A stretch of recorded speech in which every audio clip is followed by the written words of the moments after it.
2월 달에 요거 발표 나왔을 때 얘기 많이 했잖아요. 맞아요. 제가 뭐라 그랬어요? 딱 한마디로 요약했잖아요. 칼부림.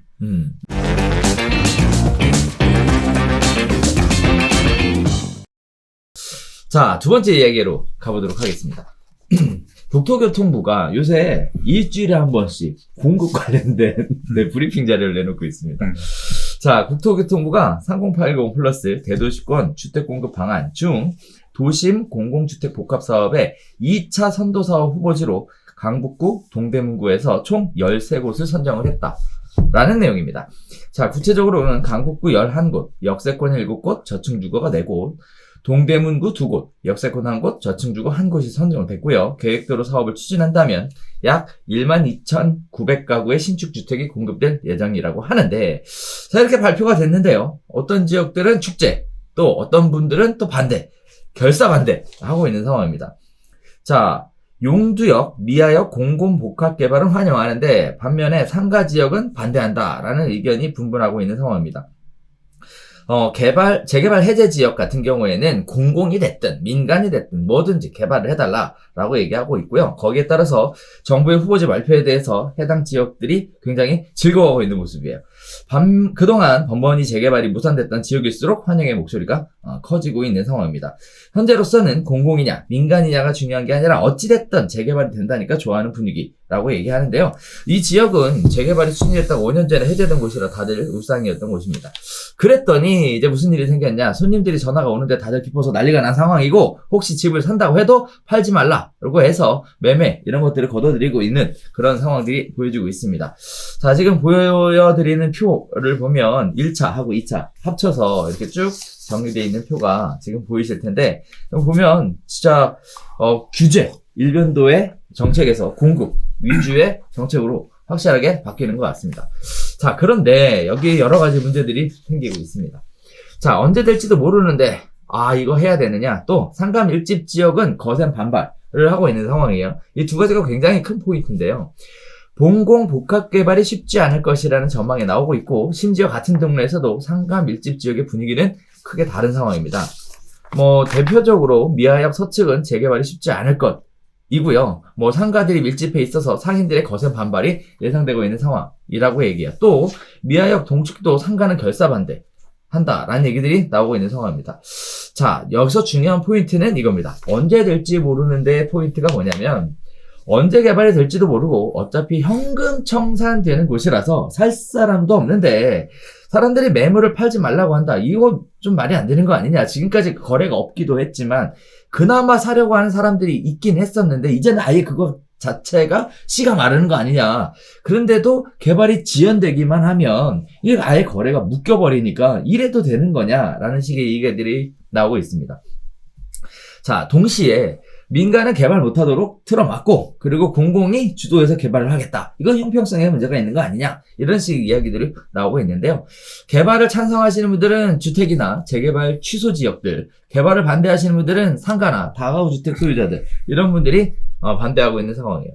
자, 이제부터 매수하면 현금 청산이 될 텐데요. 이렇게 되면 거래뿐만 아니라 가격도 정지 상태가 될 거고요. 시간이 흐르면 팔고 싶어도 못하는 사람들이 생기게 될 거니까, 과거에 투기과열지역의 재건축 재개발지역의 조합원 명의 변경과 같은 뭔가 또 특례까지 만들어지려면 굉장한 시간이 걸릴 것 같다, 이런 이야기들이 나오고 있습니다.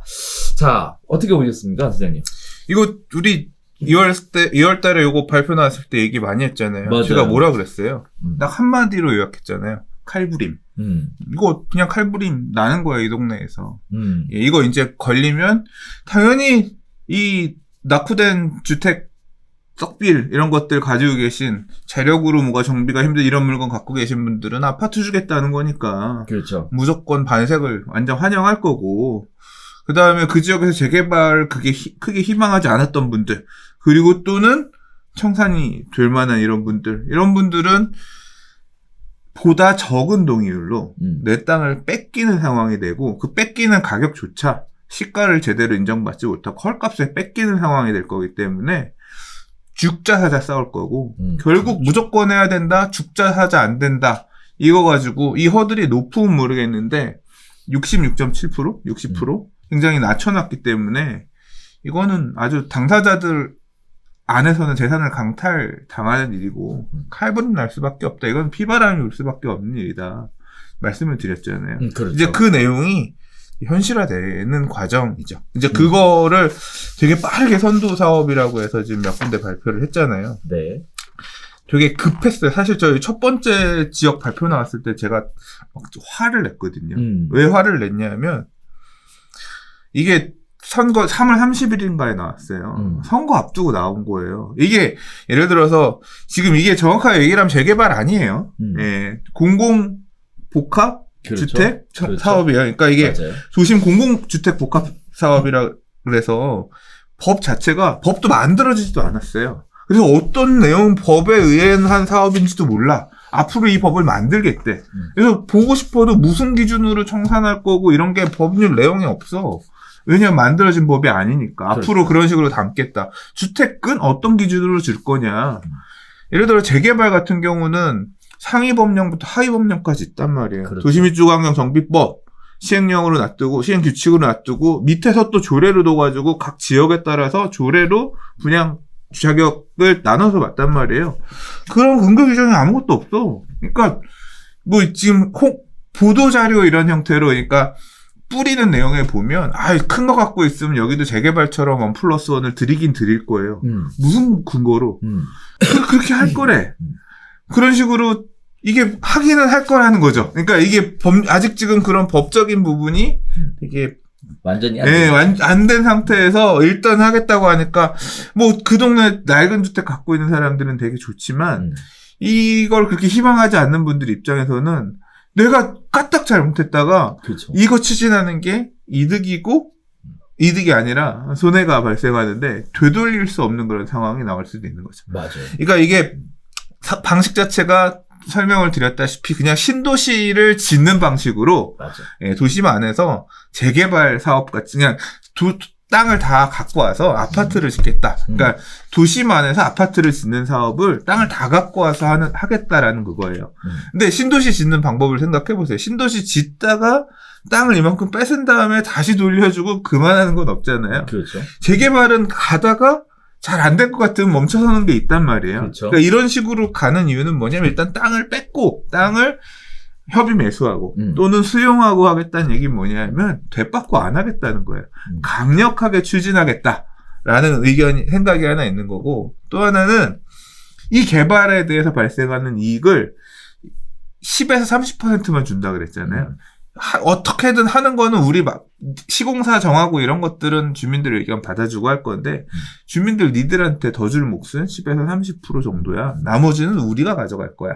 우리가 가져가서 임대 아파트 등 뭐 또는 이런 거 지을 거야. 이게 결국 뭐냐면 개발 이익을 민간에 독점하게 하지 않겠다. 두 가지가 반영이 된 거예요. 무조건 할 거고 되받고 안 할 거고 개발 이익도 니들은 조금만 먹을 거고 공공이 많이 가져가는 형태의 개발을 할 거고 그 의지가 관철되어 있는 정책이란 말이에요.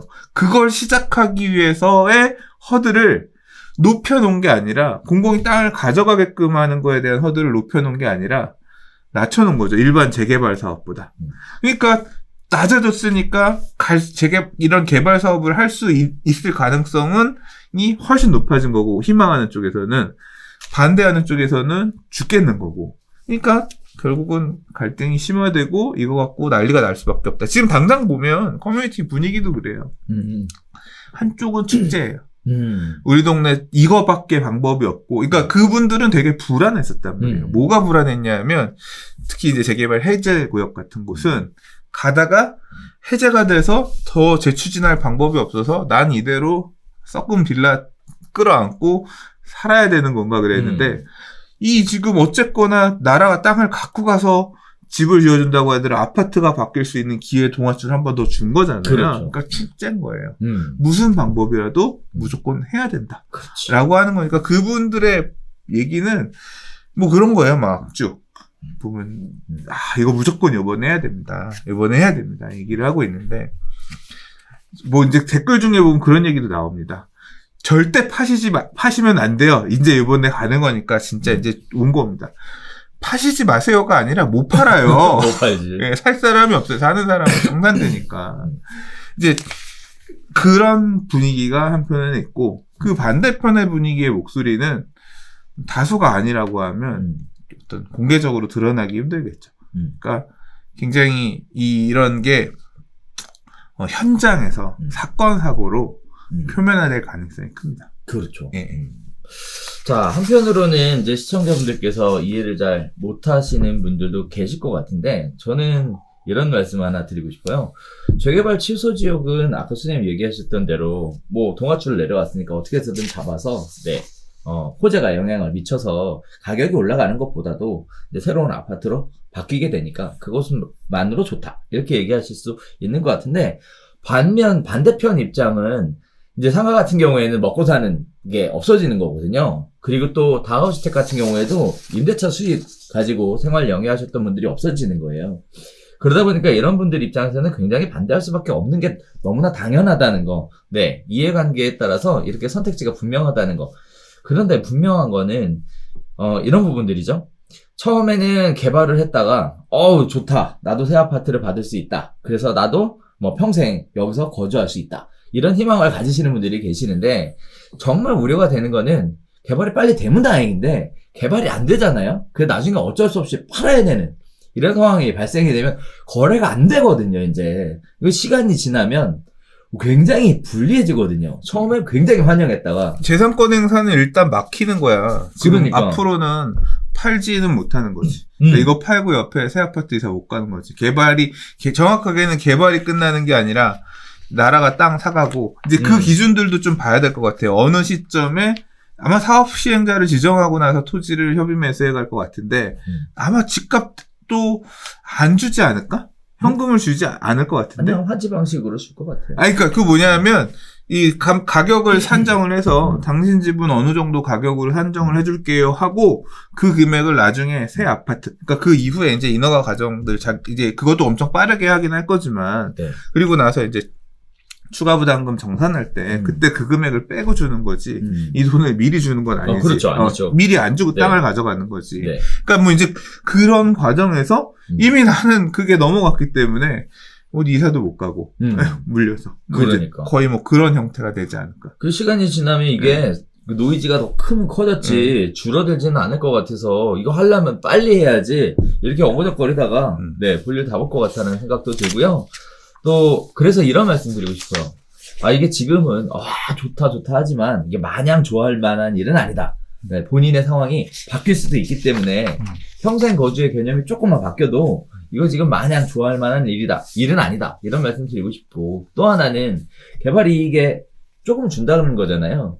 항상 그렇지만 이런 지역들은 어쨌든 감정평가라는 걸 해야 되는데 여러분이 기대했던 것만큼 감정평가가 안 나올 거야, 이거. 아니야. 근데 이거는 사람마다 달라. 그러니까 만약에 저는 이런 이해관계가 1도 없는 사람이에요. 네. 1도 없는 사람인데, 제가 만약에 해제된 지역에 투자 목적으로 빌라를 하나 전세 끼고 사놨어. 그런데 여기 지금 공공 이거 된대. 나도 찬성이야. 무조건 해야지. 내 입장에서도, 야, 청산돼서 제가격 못 받고 가는 옆집에 건물 가진 아저씨, 당신은 불쌍한데 그건 내 할 바 아니야. 나도 그래. 왜냐하면 나는 이렇게 해서 아파트 되는 게 내 이익이 되는 거니까. 그 사람의 불행이고 내 이익이 되는 거니까. 그럴 거야. 근데 그러면 누가 잘못이냐? 그 판을 만든 사람이 잘못이지. 솔직히 말해서. 그렇게 할 수 있는 방법이 없었다라고 하면 나도 희망을 갖지 않았을 거 아니야. 그렇죠. 네. 그러니까 이거는 굉장히 그러니까 민주사회가 아니구나. 자본주의 사회에서 생각하기 힘든 너무나도 강력한 어떤 이런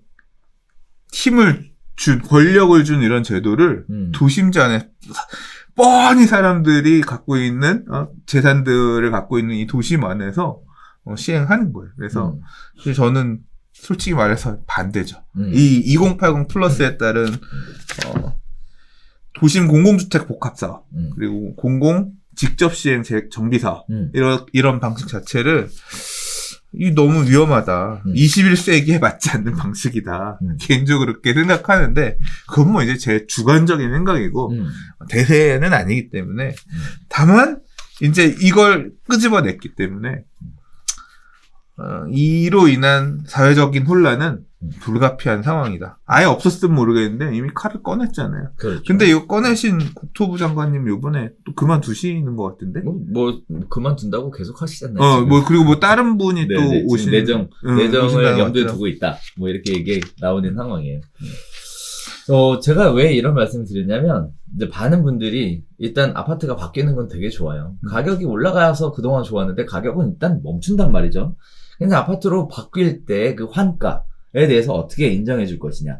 이건데, 어쨌든 쉽게 얘기하면 20평대 빌라가 30평대 아파트가 됐어요. 돈을 더 내야 되잖아요. 이 부분에 있어서 과연 내가 가지고 있는 20평대 빌라가 얼마의 가치로 평가받을 것이냐에 대해 만족하는 사람이 하나도 없다는 거. 아니, 만족은 안 하는데, 그거를 사람들, 지금 이거 여기 갖고 계신 분들도 그걸 이해 못 하는 게 아니야. 내 거 평가를 조금 덜 하더라도. 그래요? 왜냐하면 20평대 빌라가 아파트로 바뀌지 않으면, 20평대 빌라가 계속, 얘는 그렇지. 계속 이거잖아. 아파트가 되는 게 핵심인 거지. 내 거에 대한 추가 부담금 더 안 줘도 돼. 아파트로 바꿔만 줘. 추가 부담금 내가 낼게. 그렇지. 이렇게 생각하는 분들도 지금 많은 거예요. 그만큼 새 아파트 청약 당첨이 어렵고 주변에 새 아파트는 너무 가격이 많이 올라서 내가 갈아타고 쫓아갈 수 없는 상황이 되었고, 그러니까 이분들 입장에서도 절박한 거죠. 그렇죠. 네. 막상 그때 가면 안 그럴걸? 점점점. 항상 제가 우리 전에 얘기했잖아. 국민은 응. 그래서 그때 처한 위치에 따라 말이 바뀐다고. 맞아. 자, 이런 부분들이 있어서 일단 지켜봐야 될 것 같습니다. 이거 계속 얘기 나올 것 같죠? 이거 뭐죠? 위클리를 지금 나오고 있으니. 그러니까 그렇죠. 아무튼 그 얘기하다 말았구나. 선거 전에 3월 말에 왜 이걸 지금 발표하냐. 4개구 발표했거든요. 그리고 이번에도 2개구인가밖에 발표 안 했으니까 찔끔찔끔 발표하냐. 할 거면 서울시 거 다 뭉쳐가지고 이렇게 해놨습니다. 이게 뭐 동의를 받고 뭐 이렇게 한 것도 아니고 추려가지고 그냥 내는 건데, 결국 뭐냐면 시장에 이렇게 공급할 거니까 지역 주민들의 이런 혼란 이런 거 상관없이 일단 하나씩 계속 패를 까고 있는 거잖아요. 그렇죠. 그러니까 이거 자체가 맞아. 난 무책임한 것 같아. 그리고 또 이번에 배제된 지역들도 계속 얘기 나오잖아요. 뭐 대표적으로 뭐 한남 1구역 같은 경우. 그건 좀 다른 경우예요. 아, 그래요? 네. 그러니까 한남 1구역이 이게 지금 좀 정리를 하고 가야 될 게, 이거는 재개발이 아니에요. 이거는 공공주택 특별법에 따라 추진하는 도심 공공주택 복합 사업이에요. 그러니까 이거는 재개발이 아니야. 전혀 아니야. 그리고 아까 재개발 방식 중에서 관리처분 방식. 그러니까 지주들이 조합을 결성해서 사업을 앞으로 우리가 원래 갖고 있던 집을 이렇게 되는 아파트 또는 이렇게 상가로 바꾼다. 이 권리가 변환된다. 이 권리 변환되는 방식이 관리처분 방식이라고 하거든요. 이 방식의 사업으로 하는 재개발.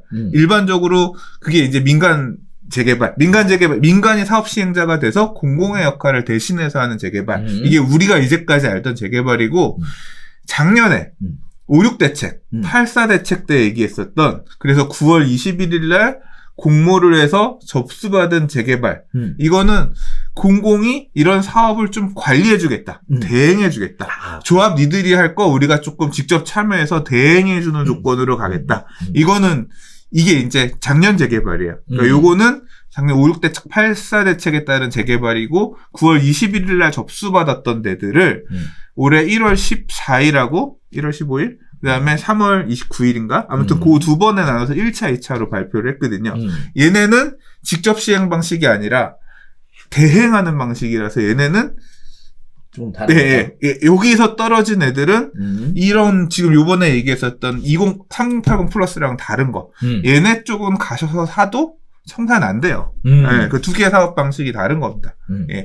그 앞에 거는 일종의 대행해주는 권리 변환 과정을 거치는 관리처분 방식으로 하는 이 방식을 좀 대행해주는 역할이고, 걔네는 이런 규제가 없고, 지금 3080 플러스라고 하는 2월 4일 날 나온 방식에서 얘기한 도심 공공주택 복합 사업하고 공공 직접 시행 정비 사업, 이 두 방식은 땅을 다 뺏어와서 아파트를 짓는 거. 얘는 2월 4일 이후에 사면 청산되는 거. 이렇게 두 개가 좀 갈립니다. 그래서 한남 1구역은 2차로 발표를 했는데 그 지역을 공공재개발, 그러니까 직접 시행이 아닌 사도되는 재개발, 예, 그거를 떨어뜨리는 것도 마찬가지로 내부적으로 보면 상가 소유자들의 반대, 갈등 이런 게 있으니까 다시 정 안 했다, 뭐 그런 식으로 설명을 하는 것 같더라고요. 개발 방식이 여러 가지가 있으니까 진짜 신경 쓰고 봐야 되겠네요. 예, 이거 잘못 그냥 그게 그거 아니야 했다가 골로 가는 거예요. 네, 물론 이제 지금 2차 후보지, 1차, 2차 후보지 지정된 이전 방식의 공공재개발, 얘네들도 이제 토지거래 허가구역을 묶어서 아무나 사지 못해요. 그쪽도 페널티가 없는 건 아니에요. 살 수는 있지만 추후에 정관을 만들어서 특정 어느 시점 이후에 매수하는 사람들은 거의 일반 분양가 수준에 준해서 분양을 받게끔 하는 어떤 분양가 페널티를 준다 그랬거든요. 그래서 그러니까 공부할 게 많아졌죠. 그러네. 네. 엄청 복잡해졌네요. 네.